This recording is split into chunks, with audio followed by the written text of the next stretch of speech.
What's up, interwebs? It's your realtor, Jeremy. It's Tuesday, time for the Tuesday Market Update.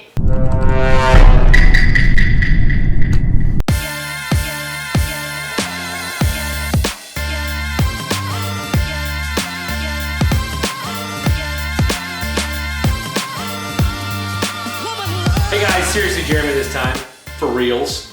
That was my lovely daughter Josie. Let's get into numbers. This week we're going to kind of have two halves of the show. The first one, we're going to cover some numbers from January, which aren't, if I'm being honest, entirely helpful, but it's still good to know the data that came through. So in Chandler, we see that new listings popped up, actives and then solds were down.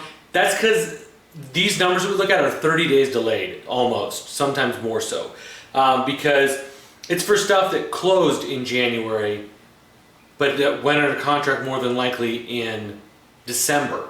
So yeah, so it's not going to completely tell the story of what's happening right now. Our average sold price going up, absorption rate ticked up a bit. I guarantee it's down in the toilet now. The days on market are going to be, we're up, but will be down. Average sale price, this is the stuff that you guys are going to care about. This is the stuff that's kind of going to matter. Average sale price in Chandler was $455,709, up from $379,115, a 20% change. If you bought a house last year for $380,000, it is now, in Chandler's now worth about $455,000.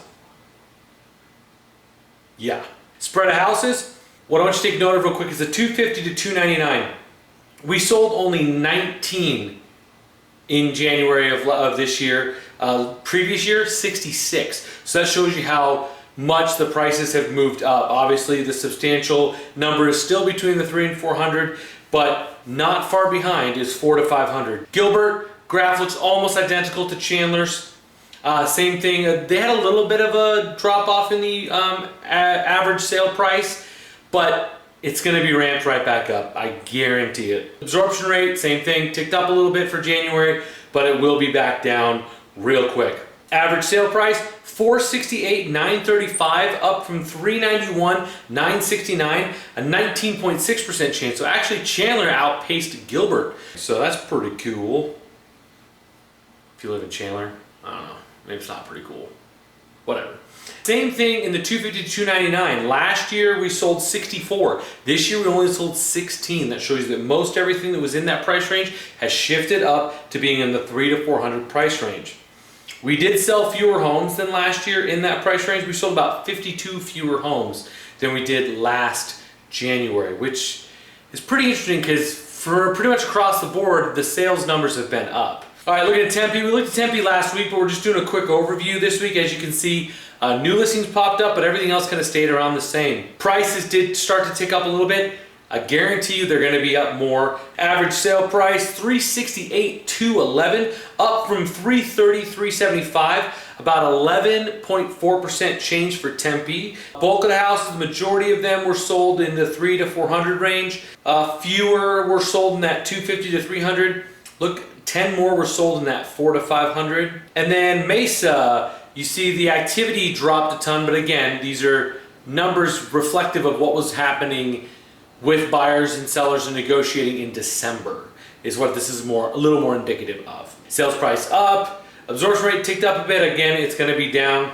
And then average sale price, $353,565, up from $295,579, a 20% change, 19.6% change. Spread of houses, we did sell more in Mesa than we did last year. The bulk of them were in the 300 to 400 range. But look how big of a difference, like that 200 to 250. We sold 110 last year. This year we sold only 88. Like I said, this is going to be kind of a show of two halves. That is the data. That's what we have, the information we've got.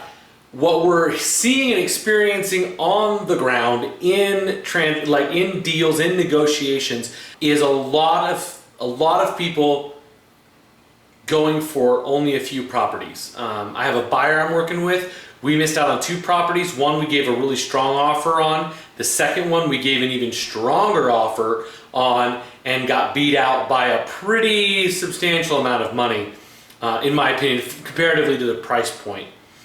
And then I had my 2 listings come on last weekend, and if you followed any of my social stuff, you know it was kind of a bonkers weekend. I do have a vlog that's going to be coming out in the next day or two about the whole weekend and stuff like that, but the gist of it was we had 60 offers on one house, 8 on the Mesa one, 60 on the Chandler one.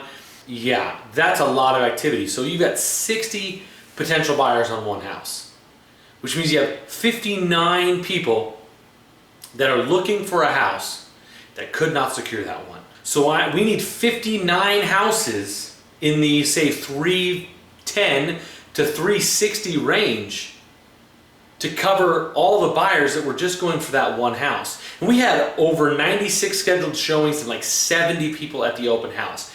Really, I mean, I've spoken to a lot of other agents about it, but basically the minute we hit January 1st, the market shifted, it changed a ton, and we're seeing a ton of buyers out there every single week. If you're following me on social media, you're getting an update every single day, barring a couple, where I update you on the inventory levels in the sub 500 price point in the Phoenix metro area. It is shocking how quickly it shifted and how much it's shifting. And so we're really, as agents, I mean, the forum's been a lot of talk about what do we do?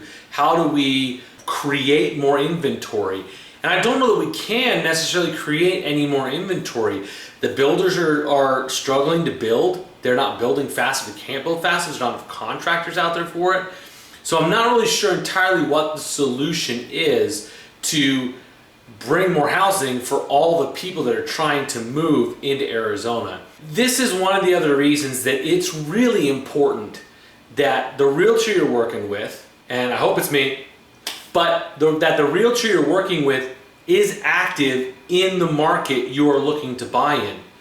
Because if somebody came and hadn't sold a house in a year, showed up in this market, your likelihood of getting an offer accepted is slim to none because they're not aware of what's happening right now. I mean, even somebody that sold a house 2 months ago and then shows up in this market, it's gonna look completely foreign. So it's really important, the agent that you work with, I understand that you may know, probably know like 20 different realtors, because more people have a realtor's license than have a driver's license in this state, it feels like sometimes. But the bottom line is their knowledge, their understanding of what's happening in this market right now is extremely important. And it is the difference maker between you succeeding in this market as a buyer and you failing. And as a seller too. Could you imagine if you had your buddy list your house and he hadn't listed a house in a year? I fielded over 163 phone calls, which totaled up to 420 minutes, 155 text messages, which it would have been way more if I hadn't answered my phone. Can you imagine if somebody didn't know that this is what was happening in the market? I told my seller it was going to be busy. It was busier than I even expected, but I had systems in place to make sure that we could filter through every single one of those offers, reach back out to the agents, and get really, really strong offers on the property that worked for my client. So definitely, if you're a realtor watching this, I want to help you with this information. One of the things I did do is I got permission from my sellers to share particulars of the offers and what was selected and stuff like that, so that I could inform the other agents what was happening right now. Because waiting 30 days to see what it closes for, though this one is a quick close so it won't take 30 days, but taking 30 days to wait and find out with how rapidly this market's moving, I felt like for all those other 59 agents that missed out on that one house, that it was not going to hurt my client in any way. So as long as stuff doesn't affect my client negatively, I'm good. But to help other agents understand, and that, like I said, that's why I do this show. I do it to inform the general public, but I also do it to help realtors who are working their butts off for their clients. I can't take every single client, obviously. I can't list every single house, obviously. If I can do something to help the other realtors understand what's going on in this market, give them some tools so they can negotiate better, they can list better, I'm gonna do it. Realtors, take the information with you. General public, if you are looking for a realtor, find one that knows your area now. Not knows the market like a year ago, or I remember back in 2005, it seems very similar in its intensity and its fierceness, but it's still a very different market. Hire me, especially if you're a seller. Man, it is, I mean, it's been the definition of the seller's market. Right now, it has never been a stronger seller's market. Let's get some more houses on the market. If you are in like your first house, you maybe bought it 10 years ago, maybe it's time to move up. Maybe you're ready to move up. Maybe you want to go to a different area. Maybe you want to move into a community that has some more amenities and stuff like that. Let me know. Give me a call. Let's see if we can find you something. If we can't find you something, stay in your house. Not a big deal. But let's see if there's something better out there, and then you can move out of that first home you bought, and then it's somebody else's first home.